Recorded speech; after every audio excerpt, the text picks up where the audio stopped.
Okay, you've finished your cable cast on. You have this beautiful line of stitches with this edging of 2 strands of yarn along the bottom. One thing about the cable cast on is it leaves you on a right side row. So what does this mean? Again, you have choices. You always have choices in knitting. There's not necessarily a right and wrong. It's just a different way of doing things. So my 2 choices are, I can join in the round right now. If I do that though, I need to make sure that this stays, ideally, stays the front side of my cowl or the right side of my cowl. So if you do join now in whatever way you prefer to join your knitting, you just want to make sure that your working yarn is currently on your left needle and you take that into consideration.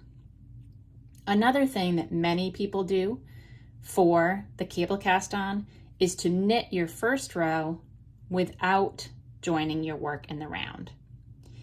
And all that means is that you simply start with your knit 4, purl 2 to beginning of round without joining. And the nice part of that is you can see this particular cast on yarn and my needles, it gets quite twisted. So I don't have to go through that exercise just yet of making sure that my stitches aren't twisted when I join in the round. So much like knitting on flat needles, because you're knitting flat at the moment, your working yarn is here on your left needle, whichever hand you hold it in, doesn't matter, but it's on your left needle. You're going to go in and you're going to do your knit 4, purl 2. So knit 1, 2, 3, 4, and then yarn to the front and purl 2.